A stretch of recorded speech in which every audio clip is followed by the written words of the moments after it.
Você também passou pelos nossos terreiros, das nossas religiões de matriz afro, Umbanda, Candomblé, Quimbanda, e teve aí experiências, no mínimo, inusitadas? Então eu te convido hoje a acompanhar neste vídeo alguns relatos de pessoas que passaram por terreiros e tiveram experiências boas, experiências nem tão boas, surpresas e muito, mas muito aprendizado.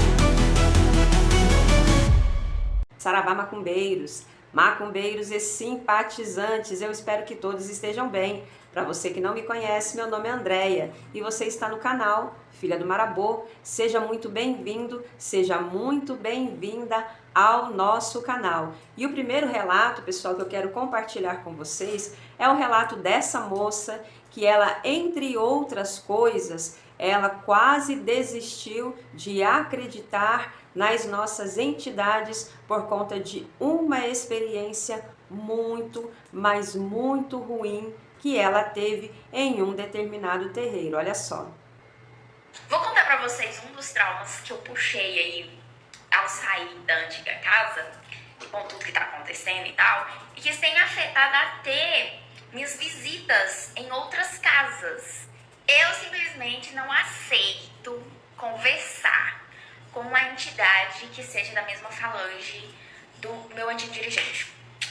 Eu sei que não é o mesmo guia, eu sei que... mas eu não consigo, de verdade. Eu já chego assim pra conversar, boa noite, qual é o nome do senhor? Se soltar um nome ali conhecido, eu falo, opa!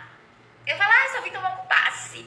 E um dos motivos de eu não ter gostado de uma casa foi exatamente por isso, porque o Exu em questão era da mesma falange do Exu do antigo dirigente. E aí, eu falei que só fui lá pra tomar um passe. Então aqui é o seguinte, pessoal. Ela relata que ela teve um problema sério com uma determinada suposta entidade. Eu tô falando suposta, pessoal, porque, enfim, são N possibilidades. E a principal é do animismo, né? O médium em questão possivelmente fingia que estava incorporado, ou seja, né, praticava o famoso animismo, uma vez que possivelmente ele já não tinha mais guia espiritual nenhum para apresentar em terra, e aí se fazia passar por determinada entidade para fazer aquilo que dava na cabeça dele. Essa moça em questão traumatizou de uma tal forma que aonde quer que ela vá, conforme ela diz, ela sabe que não é o mesmo, no caso vamos supor que é um Exu, que não é o mesmo Exu, mas é o mesmo nome, vamos supor que fosse lá um tranca-rua.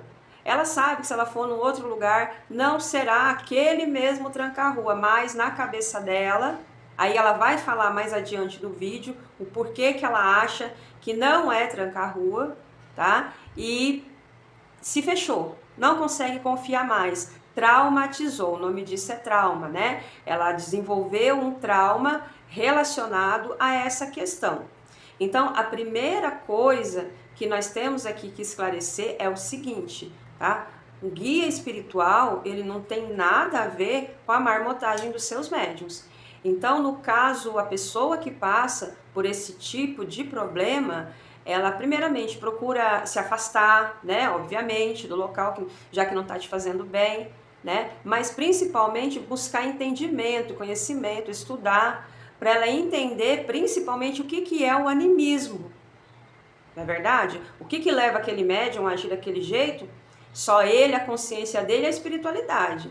É quem vai dar conta mais adiante, tá? Mas a pessoa precisa entender o que está acontecendo para ela justamente não incorrer nesse problema a qual ela se envolveu. Agora, todo lugar que ela vai que tem, vamos supor que fosse um tranca-rua, tá, gente? Não tô falando que era. Ela vai ter gatilhos, ou seja, ela vai se lembrar daquele trauma que ela passou e vai travar, tá? Então, uma coisa não tem nada a ver com a outra, tá? Aquele médium, possivelmente este médium a qual ela relata, Não estava incorporado, né, gente, com entidade. Ele estava incorporado, como o seu Marabô aqui de casa fala. Ele estava incorporado nele mesmo e se fazia passar por determinadas entidades. Mas ela vai dizer algo mais lá na frente que me deixa mais estarrecida e triste também, e eu vou compartilhar com vocês. Tá bom, meus queridos? E ele começou a querer arrancar de mim coisa, querer arrancar de mim informação. E ele girou e girou e girou e não conseguiu nada, porque eu não vou falar. Eu não vou falar isso. E tem uma coisa que meus guias me ensinou, é que pensamento fala. Então quando eu vou nas casas, filho, eu penso bosta, mas não penso o que eu vou falar. Juro pra vocês.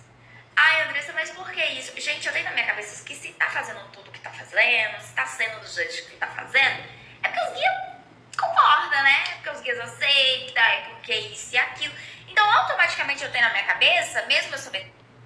Totalmente equivocada, Andressa, minha querida. Não é assim que funciona na espiritualidade, tá?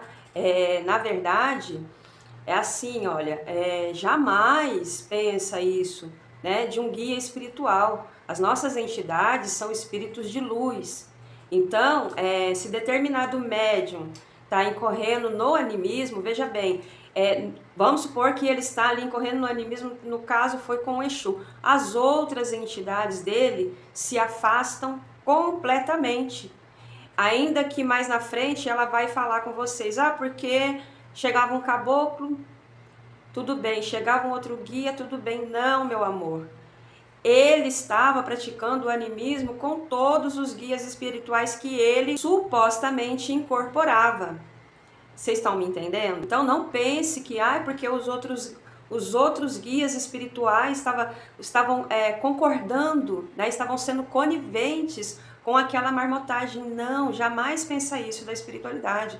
A nossa espiritualidade, ela é sagrada, tá? Os nossos guias espirituais, eles não concordam não com esse tipo de atitude, com esse tipo de conduta, tá? Jamais pense isso. Eu dei uma olhadinha nos comentários desse vídeo a qual ela postou. Ninguém explica isso para ela, ninguém esclarece isso para ela. E isso é complicado, a pessoa chegar num ponto de achar que os guias espirituais são coniventes com marmotagem, com coisa errada do médium. Não são. Tá bom, Andressa? Não são, minha querida. Não é o mesmo guia, que tem um negócio ali naquela falange. E eu peguei trauma, juro pra vocês. E, inclusive, uma das casas que eu gostei, o caboclo trabalha na mesma falange que o antigo dirigente. E na hora eu olhei pro meu marido e falei, não vou, não quero. E ele, gente, mas você gostou da casa? Eu falei, não vou. Não vou entregar minha coroa de novo pra uma falange que já fez merda com a minha cabeça. Não vou. Não foi a falange que fez merda com a tua cabeça, minha querida.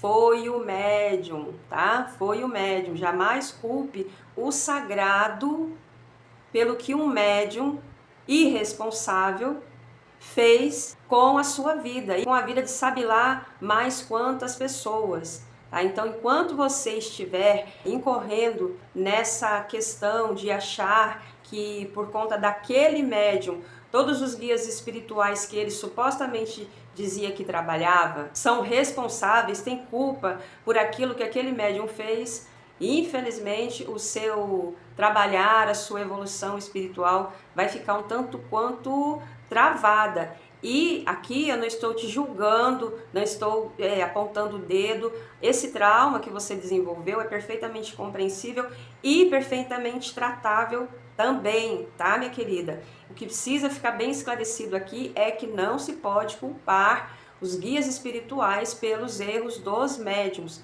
jamais. Sei lá, mas são pensamentos, guias, não interessa, não quero. Gente, eu não vou pagar pra ver, não, filha, não vou mesmo, não. Já aconteceu uma vez, vou lá ser tonta pra fazer de novo, não vou. E juro, isso tem me atrapalhado um pouquinho. E toda vez que alguém vem falar assim pra mim, ai, que o eixo X, eu fico, ai, que o caboclo Y, eu... Juro pra vocês, que eu simplesmente tomei trauma de uma falange toda, por causa de uma entidade só. Falange não, algumas. Então é isso, pessoal. Vocês entenderam? O arroba dela é Dessa, com 3 S, Silva, com 2 As no final. Tá, pessoal? Então, o que precisa ficar bem esclarecido aqui é que Os guias espirituais não podem ser culpados pelos erros dos seus médiuns. Entenda, minha querida Andressa, quem estava agindo equivocadamente, irresponsavelmente e até era o médium em questão e não a espiritualidade. Tá bom, meu amor? Vamos ao próximo. Muito se fala sobre você entrar para um terreiro, mas pouco se fala sobre você sair dele. Relatos dos meus próprios seguidores que tem uma relação muito tóxica com o sacerdote da casa. Ameaças e traumas consumindo os médiums. Pai de santo, mãe de santo movendo mundos e fundos para poder arrancar até as cuecas do filho. Tudo isso por causa de duas coisas apenas: poder e dinheiro. Usando da hierarquia para fazer você ficar dentro do terreiro. Se você não se sente bem dentro do terreiro, saia. As suas entidades elas vão te dar vários sinais de lugares que elas querem ou não que você continue a sua jornada espiritual. Não hesite em sair do templo de Umbanda que você tá atualmente. A única coisa que você precisa saber é saber entrar e saber sair. Independente do pai de santo, mãe de santo tóxico, isso não altera nada no seu caráter. Então tenha educação para você pedir para entrar e tenha educação e principalmente respeito acima de tudo para você poder sair da casa também. As ameaças geralmente são: se você sair da casa, sua vida vai virar uma merda. Você não vai conseguir entrar em outro terreiro. Se você sair do terreiro, as suas entidades vão ficar aqui porque elas são daqui. Entre várias outras barbaridades, né? E às vezes o médium, né, por falta de malícia, acabam acreditando e se aprisionando naquilo. Marcela, mas existe pai de santo sim que demanda pro filho depois que ele sai da casa. Ao sair de uma casa de axé, não fique vago. Cuide da sua espiritualidade. Procure sempre um outro terreiro, sempre um outro auxílio, sempre uma outra pessoa. É que a espiritualidade ela é meio difícil de se explicar em palavras. Mas sabendo da sua atual situação, as suas entidades jamais vão deixar chegar alguma coisa ruim até você. Então tenha um pouquinho mais de fé e um pouquinho mais de crença naqueles que você julga amar tanto. Às vezes eles precisam apenas de um espaço, de um passo seu para transformar a sua vida naquilo que você pede para eles todos os dias. É mais ou menos isso aí, certo? Minha primeira vez num terreiro de Umbanda. Vem cá, vamos conversar? Pra quem não sabe, eu era evangélica. Cresci no berço evangélico, batizada na igreja, cantava no louvor, participei de gravação de DVD e hoje eu sou budista. Eu fui criada pela minha avó. E essa época que eu fui criada pela minha avó, a minha avó sempre levou a gente pra igreja, né? O certo era a igreja, buscar a Deus, cantar no louvor e... Vamos fazer um parênteses aí. Buscar a Deus, você pode buscar a Deus em qualquer religião. Não é só na igreja evangélica que se busca a Deus. Muitos umbandistas buscam a Deus dentro dos seus terreiros. A diferença é que o nosso Deus não se chama Jeová. Mas cresci, né, gente? Cresci, fiquei rebelde, como diz a minha família. Ficou rebelde, foi pro caminho das trevas. E aí, nesse meio período aí, acabei mudando de cidade pra cidade, pra cidade, pra cidade. E conheci Jundiaí, que é a cidade atual que eu moro. Comecei a me relacionar com uma pessoa que tinha uns iriguiduns aí, que aconteciam umas coisas. E aí, através dessa pessoa, eu conheci uma galera do batuque, uma galera do balacobaco, sabe? Aí, através dessas pessoas, acabei caindo num terreiro de Umbanda. Minha primeira gira, Exu é Pomba Gira. Pois é, meus amigos, minha primeira gira evangélica, ex-evangélica, foi uma gira de Exu e Pomba Gira. Tudo bom? Eu me lembro que eu cheguei no terreiro e eu tava em choque, morrendo de medo, o coração palpitando, a mão suando, aqueles negócios assim, ó, que... Mas eu estava lá, pleníssimo, porque eu queria conhecer. Os meus amigos falaram que ia ser ótimo pra mim. Pois fiquei lá na assistência, bonitinha, quietinha. Quando me começou a incorporação dos Exu da casa, menina, o Exu lá trabalhando e eu amarrando ele lá do outro lado. Eu ficava, meu Deus, perdão, Pai, Senhor, eu vou pro inferno, o que eu tô fazendo aqui? Meu Deus, eu tô pecando, Senhor, o Senhor vai me criticar, o Senhor vai me julgar, o Senhor vai me matar, o Senhor vai fazer um monte de coisa comigo. Gente, eu fiquei praticamente a gira inteirinha, né, que eu tava esperando ali, amarrando os Exu. O Exu olhava pra minha cara e gargalhava, eu amarrava o Exu. Quieta, né? Óbvio, mentalmente. Aí, ó, tá amarrado, vai pro inferno, vai pro inferno, vai pro inferno. Fiquei assim praticamente a zona inteira. Que ingenuidade, né? Pensar que se pode amarrar um Exu. Não, é claro, eu entendi que é só o modo do crente se expressar. Mas hoje em dia ela não é mais crente, né? Aí chegou a minha vez de passar Falei, vou nada. Vou nada. Pois fui. Amarrando os bichinhos. Eles lá trabalhando e eu amarrando eles lá fora. Pisei no ponto. O que vocês acham que aconteceu? Aconteceu exatamente o que vocês imaginam. Eu incorporei. E eu não sabia o que estava acontecendo comigo, eu não sabia o que era aquilo, eu comecei a surtar. E aí falaram, Egum! Ataca o Egum! Eu comecei a surtar, gente. Eu surtei, eu não sabia o que estava acontecendo comigo. Eu achando que eu... Lembrando, pessoal, que Egum, a palavra Egum, ao pé da letra, significa morto, espírito, desencarnado. Então, todos os nossos guias espirituais, da Umbanda, enfim, todos são Eguns. A diferença é o grau de elevação e evolução a qual eles se encontram, né? Então eu creio que a expressão mais correta seria aí o obsessor, né? Enfim. Era o cão, o capeta, chupando manga ali, desceu em mim pra me tirar daquele lugar, que era Deus me castigando. Só sei que foi um negócio horrível, que eu não queria voltar nunca mais. E depois que eu comecei a frequentar a casa, né, porque meus amigos ficaram me insistindo pra eu ir, nenhuma gira, porque na verdade era Exu, né, gira de esquerda, porém, quando eu fui trazer, veio o Exu Mirim, gente, sabe?